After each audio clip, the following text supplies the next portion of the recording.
하나님의 말씀은 에스겔 44장 1절부터 9절 말씀입니다. 말씀을 우리 함께 읽겠습니다. 그가 나를 데리고 성소의 동쪽을 향한 바깥문에 돌아오시니 그 문이 닫혔더라. 여호와께서 내게 이르시되 이 문은 닫고 다시 열지 못할지니 아무도 그리로 들어오지 못할 것은 이스라엘 하나님 나 여호와가 그리로 들어왔음이라. 그러므로 닫아둘지니라. 왕은 왕인 까닭에 안길로 이 문 현관으로 들어와서 거기에 앉아서 나 여호와 앞에서 음식을 먹고 그 길로 나갈 것이니라. 그가 또 나를 데리고 북문을 통하여 성전 앞에 이르시기로 내가 보니 여호와의 영광이 여호와의 성전에 가득한지라. 내가 얼굴을 땅에 대고 엎드리니 여호와께서 내게 이르시되 인자야 너는 전심으로 주목하여 내가 내게 말하는 바 여호와의 성전의 모든 규례와 모든 율례를 귀로 듣고 또 성전의 입구와 성소의 출구를 전심으로 주목하고 너는 반역하는 자 곧 이스라엘 족속에게 이르기를 주 여호와께서 이같이 말씀하시기를 이스라엘 족속아 너희의 모든 가증한 일이 족하니라. 너희가 마음과 몸에 할례 받지 아니한 이방인을 데려오고 내 떡과 기름과 피를 드릴 때에 그들로 내 성소 안에 있게 하여 내 성전을 더럽힘으로 너희의 모든 가증한 일 외에 그들이 내 언약을 위반하게 하는 것이 되었으며 너희가 내 성물의 직분을 지키지 아니하고 내 성소에 사람을 두어 너희 직분을 대신 지키게 하였느니라. 주 여호와께서 이같이 말씀하셨느니라. 이스라엘 족속 중에 있는 이방인 중에 마음과 몸에 할례를 받지 아니한 이방인은 내 성소에 들어오지 못하리라. 아멘. 오늘도 이른 새벽에 주님 전에 나온 사랑하는 여러분에게 하나님께서 내려주시는 은혜와 평강이 가득하시기를 예수님의 이름으로 축복합니다. 성도란 세상 가운데 부름받은 구별된 사람입니다. 하나님께서는 우리를 세상 가운데에서 불러내셨습니다. 수많은 민족과 사람들 가운데에서 우리를 택하시고 예수 그리스도의 피로 구속하시고 하나님의 백성 삼아주셨습니다. 생각해 보면요, 세상 속에서 우리를 구별해 주신 것은 전적인 하나님의 은혜이더라는 것이죠. 전적인 하나님의 은혜입니다. 그러므로 우리는 하나님께서 우리를 구별해 주신 그 은혜에 구별된 삶으로서 응답해야만 합니다. 우리가 하나님께 속한 백성이라고 한다면 하나님께 속한 백성답게 살아야만 하더라는 것이죠. 오늘 본문은 그 사실을 우리에게 엄중하게 그러나 은혜롭게 말씀하고 있으십니다.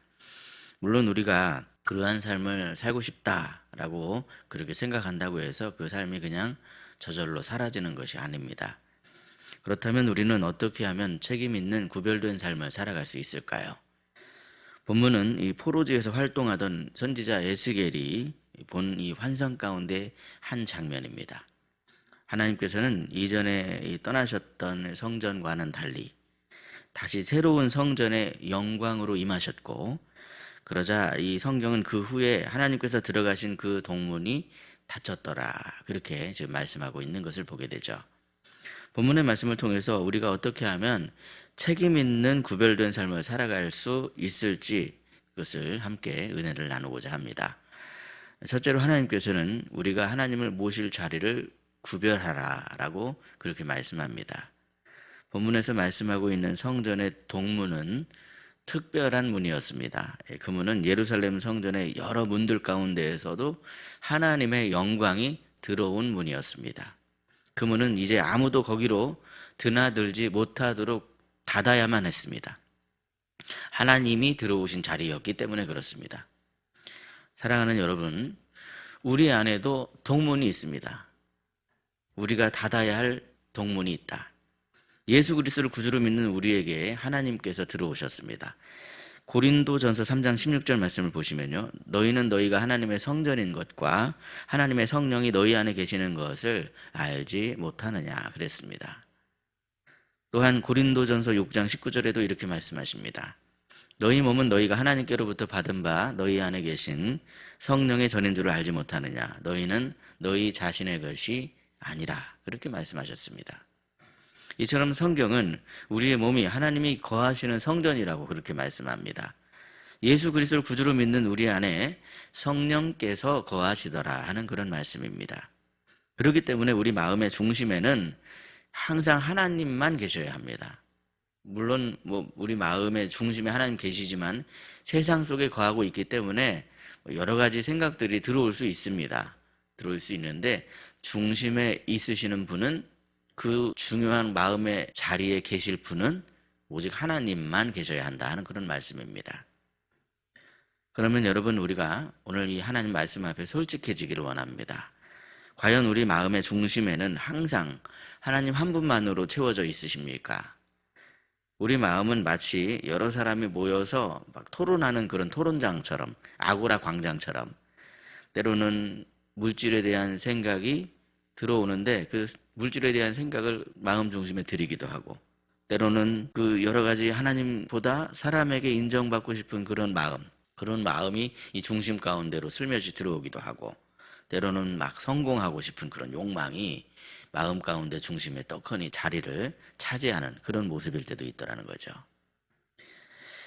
그래서 우리는 말 한마디, 사람들의 그 말 한마디에 막 그 마음이 흔들리기도 하고, 세상의 기준 때문에 우리의 그 삶이 바닥으로 내려앉는 것 같은 그런 요동함을 겪는 경우가 있더라는 겁니다.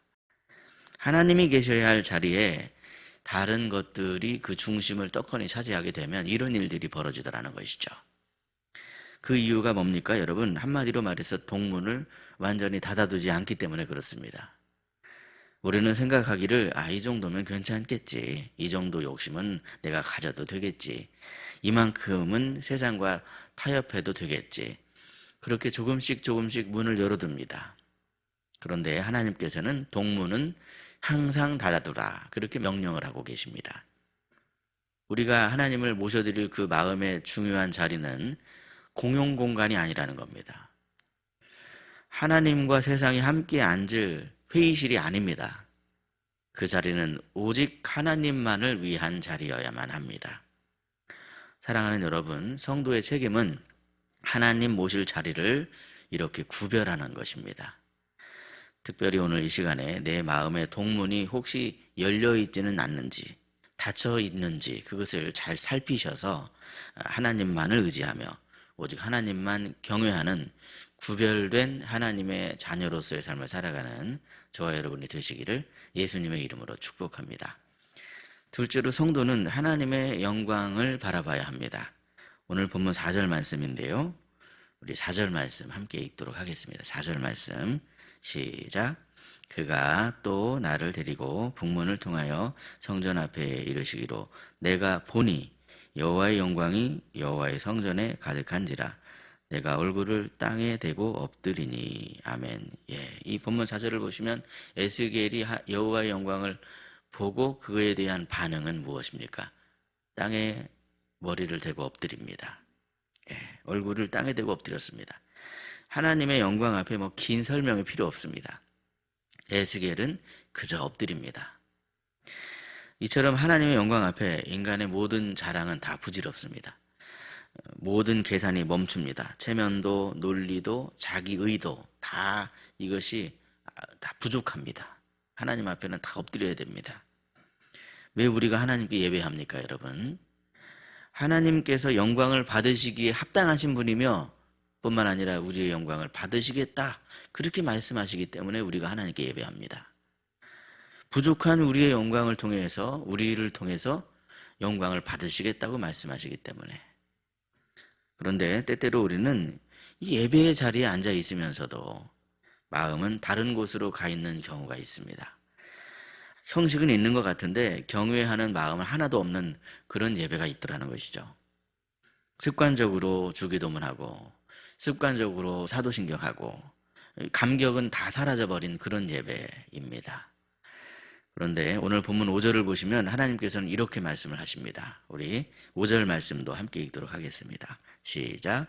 여호와께서 내게 이르시되 인자야 너는 전심으로 주목하여 내가 내게 말하는 바 여호와의 성전의 모든 규례와 모든 율례를 귀로 듣고 또 성전의 입구와 성소의 출구를 전심으로 주목하고. 아멘. 하나님께서 에스겔에게 요구하신 것은 한마디로 말하면 주목하는 것이었습니다. 주목하는 것. 여호와의 영광을 그냥 흘리지 말라는 겁니다. 그분의 영광에 집중하라, 그렇게 말씀하고 있으십니다. 하나님을 진정으로 경외하는 사람은 예배를 가볍게 여기지 않습니다. 은혜 받을 준비를 합니다. 설교 말씀 듣기 전에 미리 주보를 보고 말씀을 미리 찾아 놓습니다. 왜 그렇게 찾아 놓습니까? 은혜 받을 준비를 하는 겁니다. 마음 정돈을 하는 것이죠. 죄를 회개합니다. 그리고 하나님 앞에 겸손히 납작 엎드립니다. 우리가 정말로 하나님의 영광에 주목하고 하나님을 경외하는 마음으로 예배를 드린다고 한다면 예배의 태도가 달라집니다. 찬송 하나를 불러도, 기도 한마디를 하나님께 드려도, 말씀을 들을 때에도 태도가 달라집니다. 사랑하는 성도 여러분, 그러므로 오늘 이 새벽에 우리가 하나님 앞에 드려야 할 기도의 제목은 다른 게 아닙니다. 사랑의 주님, 제가 주님의 영광을 주목하게 하옵소서.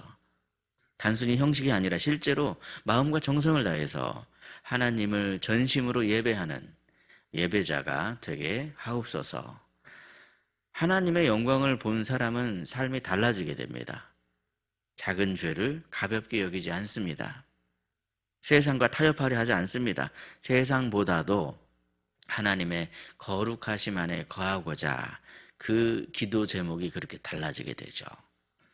그러므로 하나님의 영광을 주목하시고 바라보심으로 말미암아 주님이 주신 은혜에 감격하는 마음, 가슴 떨려하는 그러한 마음을 가지고 살아계신 주님을 예배의 현장 가운데 항상 만나시는 저와 여러분이 되시기를 예수님의 이름으로 축복합니다. 셋째로, 성도는 사명을 소중하게 여겨야만 합니다. 본문 9절 말씀인데요. 오늘 본문 9절 말씀 함께 읽겠습니다. 시작. 주 여호와께서 이같이 말씀하셨느니라. 이스라엘 족속 중에 있는 이방인 중에 마음과 몸에 할례를 받지 아니한 이방인은 내 성소에 들어오지 못하리라. 아멘. 이 본문 9절은 이스라엘이 지금 무엇을 잘못했는가를 가르쳐 주시는 말씀입니다. 마음과 몸에 할례 받은 자. 이 할례라고 하는 것은 하나님께서 아브라함과 언약을 맺으셨을 때 너희 아브라함의 후손들은 다 할례를 받아라, 이렇게 명령을 하셨습니다. 이 할례는 한마디로 하나님과 언약 맺은 표입니다. 저는 하나님의 백성입니다. 제가 그것을 믿습니다. 믿음을 고하는 표이더라는 것이죠. 그런데 이방인들은 자기가 하나님의 백성이라는 자각이 없습니다. 그런데도 불구하고 이스라엘 백성들이 구별 없이 분별 없이 그들을 성소로 들여서 일을 하는 이 사람으로 그들을 사용했더라는 것이죠.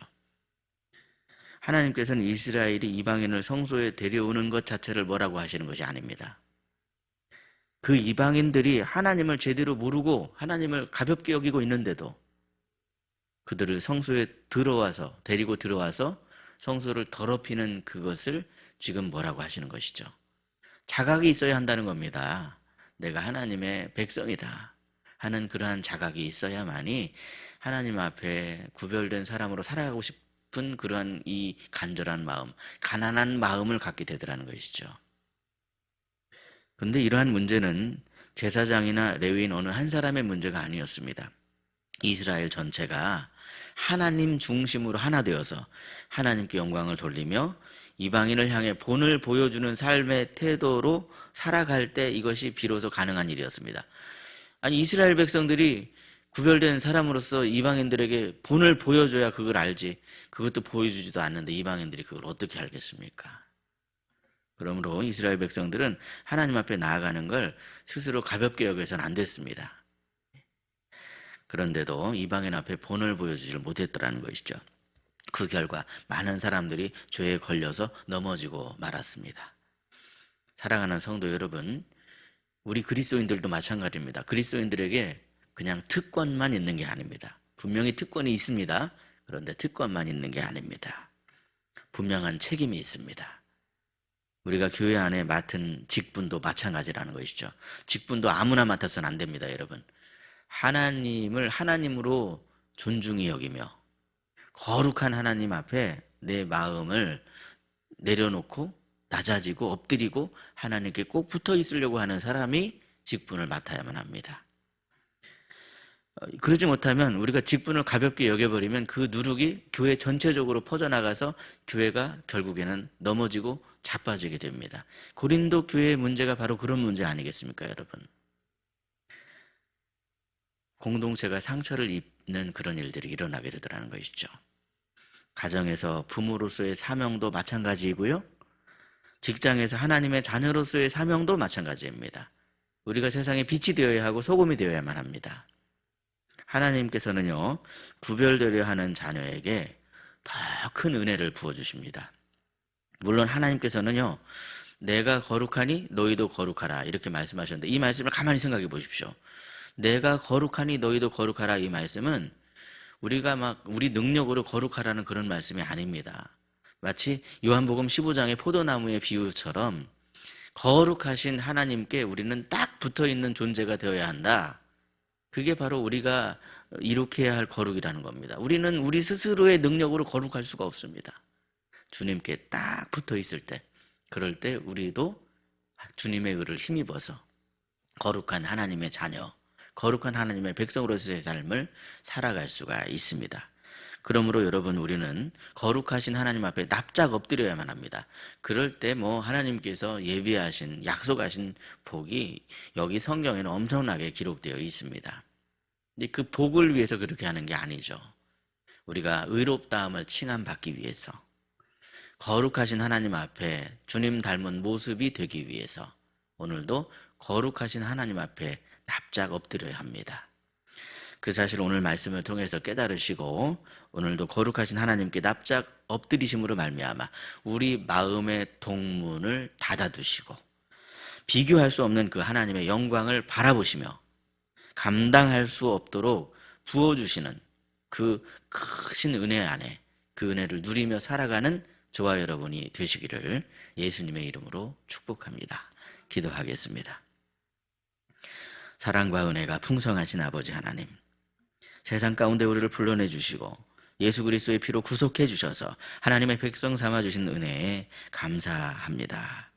값없이 주신 그 은혜를 당연하게 여기지 않게 하여 주시고 구별된 삶으로서 응답하는 성도가 되게 하여 주옵소서. 이 시간 우리 마음의 동문을 살펴보기를 원합니다. 하나님께서 계셔야 할 자리에 다른 것들이 들락날락거리고 있는지 아는지 돌아보게 하여 주시옵시고 오늘 이 자리에서 다시 한번 그 문을 닫는 결단이 있는 그러한 시간이 되게 하여 주시옵소서. 오직 주님만 모시고 주님만을 의지하며 살아가는 거룩한 하나님의 자녀가 되게 하여 주시옵소서. 희락의 가정마다 하나님의 영광에 주목하게 하여 주시고 형식이 아닌 진실한 예배자로 서게 하여 주시옵소서. 사순절 기간을 보내고 있습니다. 오늘도 우리가 작은 죄를 가볍게 여기지 않게 하시고 날마다 거룩하신 하나님 앞에 엎드려 은혜를 구하게 하여 주시옵소서. 우리에게 맡겨주신 자리와 그 맡겨주신 사명을 소중히 여기게 하시고 보이지 않는 곳에서도 신실하게 감당할 수 있도록 능력을 더하여 주시옵소서. 오늘부터 전도팀이 다시 전도를 시작하오니 우리의 삶을 통하여서 하나님의 거룩과 영광이 드러날 수 있도록 주께서 함께하여 주시옵소서. 오늘도 희락의 가정마다 거룩하신 주님께 붙어 살기를 원합니다. 우리 사랑하는 자녀들을 붙들어 주시고 인도해 주시며 끝까지 책임져 주옵소서. 육신의 질고와 마음의 상처로 어려움 중에 있는 성도들을 위해서 기도드리오니 자비하신 얼굴을 비춰주심에 깨끗하게 치유되게 하여 주시옵소서.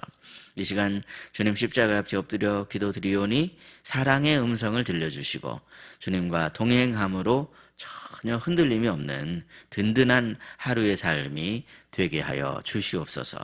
우리 구주 예수 그리스도의 이름으로 기도드리옵나이다. 아멘. 각자 기도하시겠습니다.